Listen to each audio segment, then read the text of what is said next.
जे पेरलं तेच उगवतं ही म्हण मी लहानपणापासून ऐकत आलोय. त्या म्हणीची प्रचिती अजित पवारांच्या बाबतीत महाराष्ट्राच्या राजकारणात सध्या येताना दिसते. लोकसभा निवडणुकीच्या प्रचारात जे अजित पवार समोरून भावनिक केलं जाईल, डोळ्यातून पाणी काढलं जाईल, पण तुम्ही भावनिक होऊ नका असं लोकांना सांगत होते. एवढंच काय तर भावनिक झालेल्या रोहित पवारांची नक्कल करत होते.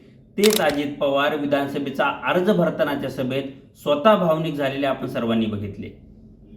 काही दिवसांपूर्वीच कुटुंबातला उमेदवार देऊन मी चूक केली अशी कबुली सुद्धा त्यांनी दिली. पण अजित पवारांना ही उपरती का झाली आहे?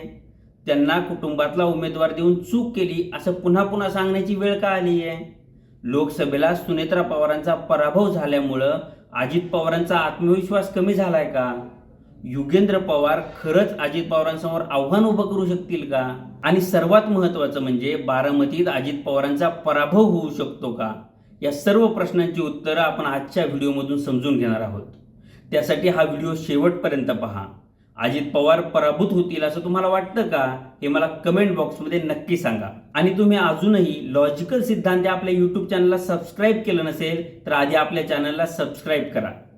नमस्कार, मी सिद्धांत आणि लॉजिकल सिद्धांत आपल्या यूट्यूब चॅनलमध्ये तुमचं अगदी मनपूर्वक स्वागत करतो. अजित पवार महाराष्ट्राच्या राजकारणातलं एक अतिशय मातब्बर नाव. महाराष्ट्राच्या विधानसभेत सर्वाधिक मतांनी निवडून येणारा आमदार अशी त्यांची ओळख. याच अजित पवारांनी 2 वर्षापूर्वी शरद पवारांची साथ सोडली आणि ते भाजपसोबत सरकारमध्ये सामील झाले. राष्ट्रवादीचे बहुतेक नेते त्यांच्यासोबत गेले. त्यांनी भाजपा आणि निवडणूक आयोगाच्या मदतीने पक्षाचं नाव आणि चिन्ह स्वतःकडे घेतलं. आता या सगळ्या परिस्थितीत शरद पवारांचं वय आणि सध्याची राजकीय परिस्थिती बघता त्यांना पुन्हा पक्ष उभा करणं शक्य होईल का असा प्रश्न अनेकांना पडला होता. त्याचं उत्तर लोकसभा निवडणुकीत शरद पवारांनी सर्वांनाच दिलं. त्यांनी नुसतं उत्तरच दिलं नाही तर बूढ़ा हुआ तो क्या हुआ, टायगर अभी जिंदा है या थाटात शरद पवार पुन्हा उभा राहिले. लोकसभेला शरद पवारांनी 10 जागा लढवल्या आणि त्यापैकी 8 जागा ते जिंकले. अजित पवारांच्या पक्षाचा फक्त एकच उमेदवार निवडून आला. आणि सर्वात महत्त्वाचं म्हणजे ज्या बारामती लोकसभा मतदारसंघाकडे सर्वांचं लक्ष लागलं होतं त्या बारामती मतदारसंघात सुद्धा सुप्रिया सुळेंनी अजित पवारांच्या पत्नी सुनेत्रा पवारांचा दारुण पराभव केला. हा फक्त सुनेत्रा पवारांचाच पराभव नव्हता तर तो अजित पवारांचा सुद्धा पराभव होता. आणि तो फक्त अजित पवारांचाच पराभव नव्हता. ज्या भाजपनं आणि मोदी शहांनी सुनेत्रा पवारांना बारामतीतून उमेदवारी देण्यासाठी अजित पवारांना भाग पाडला असं म्हणतात त्या भाजपचा आणि मोदी शहांचा सुद्धा तो पराभव होता. या पराभवामुळं अजित पवार फक्त बॅकफुटवरच गेले नाहीत तर त्यांच्या नेतृत्व क्षमतेवर सुद्धा प्रश्नचिन्ह उपस्थित राहिलं. कारण जिथं अजित पवार आमदार आहेत अशा बारामती विधानसभा मतदारसंघात सुद्धा सुप्रिया सुळेंना 48,000 मतांचं लीड होतं. त्यामुळे ज्या बारामतीत अजित पवार विरोधकांचे डिपॉझिट जप्त करत होते त्याच बारामती विधानसभा मतदारसंघात सुप्रिया सुळेंना इतकं मोठं मताधिक्य मिळणं ही विधानसभा निवडणुकीत अजित पवारांसाठी धोक्याची घंटा आहे अशी चर्चा राज्यभर व्हायला सुरुवात झाली. यासोबतच अजित पवारांना जे मताधिक्य मिळत होतं ते शरद पवारांमुळेच मिळत होतं हे सिद्ध करण्यात शरद पवार यशस्वी झाले. त्यामुळं आता ही विधानसभा निवडणूक अजित पवारांसाठी अस्तित्वाची निवडणूक होऊन बसली. त्यात या निवडणुकीत त्यांचा सख्खा पुतण्या युगेंद्र पवार हाच त्यांच्या विरोधात मैदानात उतरवला गेलाय. कुटुंबातूनच आव्हान असल्यामुळं अजित पवारांसाठी ही निवडणूक तेवढी सोपी नक्कीच नाहीये. कारण युगेंद्र पवार हे एकटे उभे नाहीयेत तर त्यांच्या पाठीशी शरद पवार नावाची ताकद भक्कमपणे उभी आहे. या निवडणुकीत कोणत्याही परिस्थितीत अजित पवारांचा पराभव करायचाच अशी खुणगाठ शरद पवारांनी मनाशी बांधलेली दिसते. त्यामुळे शरद पवार जेव्हा एखादी गोष्ट ठरवतात तेव्हा ते त्यांचं राजकीय संचित आणि अनुभव पणाला लावून मैदानात उतरतात हे अवघ्या महाराष्ट्राला माहिती आहे. याची जाणीव अजित पवारांना सुद्धा आहे. त्यामुळं 2019च्या निवडणुकीपर्यंत अजित पवार फक्त फॉर्म भरायला बारामतीत जायचे आणि त्यानंतर थेट शेवटची सभा घ्यायचे. पण आता तेच अजित पवार बारामतीच्या वाड्या वस्त्यांवर फिरतायत, लोकांशी संवाद साधतायत. बारामतीचा विकास त्यांनीच केलाय हे लोकांना पटवून सांगण्याचा प्रयत्न करतायत. पण स्वतःच्याच पक्षाचे राष्ट्रीय अध्यक्ष असलेल्या अजित पवारांना स्वतःच्याच मतदारसंघात वाड्या वस्त्यावर फिरावं लागतंय. यातूनच त्यांच्यासाठी ही निवडणूक अजिबात सोपी नाहीये हे पुन्हा एकदा सिद्ध झालंय. हे सगळं असलं तरी अजित पवारांचा पराभव करणं इतकं सोपं आहे का?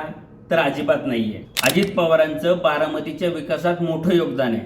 ते कोणालाही मान्यच करावं लागेल.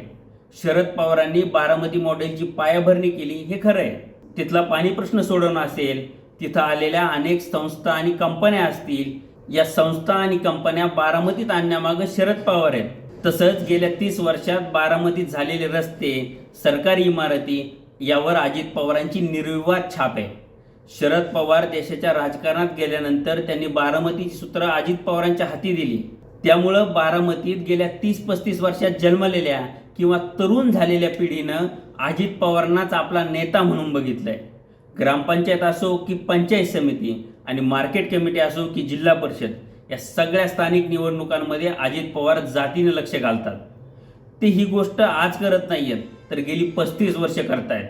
त्यामुळं बारामतीत जी नेतृत्वाची दुसरी फळी निर्माण झाली आहे, ती फळी अर्थातच अजित पवारांनी निर्माण केली आहे. त्यामुळं या स्थानिक नेत्यांना शरद पवारांबद्दल आदर असला तरी त्यांच्या दृष्टीनं त्यांची अडलेली कामं करण्यासाठी आणि त्यांच्या राजकीय करिअरसाठी त्यांना अजित पवार सहज उपलब्ध असणारे नेते आहेत. त्यामुळं त्यांचा कल अजित पवारांकडे असणं साहजिक आहे. यासोबतच लोकसभा निवडणुकीत सुप्रिया सुळेंचा लोकसभेतला परफॉर्मन्स चांगला आहे. त्या सर्वच निकषांवर एक यशस्वी खासदार आहेत. त्या तुलनेत सुनेत्रा पवार या नवख्या आहेत. त्यांना राजकारणाचा काही थेट अनुभव नाही आहे, अशी तुलना जनतेने केली. त्याचा सुप्रिया सुळेंना मोठ्या प्रमाणावर फायदा झाला. पण आता विधानसभेला परिस्थिती उलट आहे. योगेंद्र पवार हा राजकारणाचा कसलाही थेट अनुभव नसलेला नवखा उमेदवार आहे आणि योगेंद्र पवारांसमोर एक अतिशय मुरब्बी, विकास पुरुष अशी प्रतिमा असलेला, कामाचा झपाटा हीच ओळख असलेला अजित पवारांसारखा तगडा उमेदवार आहे. त्यामुळे योगेंद्र पवारांसाठी ही लढत तितकी सोपी नक्कीच नाहीये. लोकसभेला सुप्रिया सुळे विरुद्ध सुनेत्रा पवार या दृष्टिकोनातून लोकांनी या लढतीकडे पाहिलंच. पण 85 वर्षाचे शरद पवार विरुद्ध त्यांनीच मोठा केलेला पण त्यांच्यासोबत गद्दारी केलेला एक कृतज्ञ पुतण्या, असंही लोकांनी या लढतीकडे बघितलं. त्यामुळं त्या निवडणुकीत शरद पवारांबद्दल एक सहानुभूतीची लाट निर्माण झाली होती. त्याचाही फायदा सुप्रिया सुळेंना झाला. आता विधानसभा निवडणुकीत ही लाट कितपत काम करते ही गोष्ट बारामतीचा निकाल ठरवेल असं दिसतंय. थोडक्यात काय तर योगेंद्र पवार विरुद्ध अजित पवार अशी लढत झाली तर त्यात अजित पवार जिंकण्याची शक्यता जास्त आहे आणि जर शरद पवार विरुद्ध अजित पवार अशी लढत झाली तर योगेंद्र पवार जिंकण्याची शक्यता जास्त आहे. पण या लढाईत शरद पवारांचा कॉन्फिडन्स, त्यांची बॉडी लँग्वेज आणि त्यांचा योगेंद्र पवारांना सोबत घेऊन होत असलेला वावर, या सगळ्या गोष्टी बघता शरद पवार हे एका वेगळ्या मूडमध्ये असलेले बघायला मिळतात. अजित पवारांचा पराभव करण्याचा पक्का निर्धार त्यांनी स्वतःच्याच मनाशी केलेला दिसतोय आणि जेव्हा शरद पवार एखादी गोष्ट ठरवतात तेव्हा ती गोष्ट कोणत्याही परिस्थितीत करून दाखवतात, हा त्यांचा इतिहास आहे. त्यामुळं आता बारामतीत अजित पवारांचा पुतण्या विजयी होतो की शरद पवारांचा पुतण्या विजयी होतो हे बघणं औत्सुक्याचं असणार आहे. आता हे विश्लेषण ऐकल्यानंतर बारामतीत नेमका कोणाचा पुतण्या विजयी होईल असं तुम्हाला वाटतं हे तुम्ही मला कमेंट बॉक्समध्ये नक्की सांगा. व्हिडिओ आवडला असेल तर व्हिडिओला लाईक करा आणि असेच नवनवीन व्हिडिओ पाहण्यासाठी लॉजिकल सिद्धांत आपल्या यूट्यूब चॅनलला सबस्क्राईब करायला विसरू नका. धन्यवाद.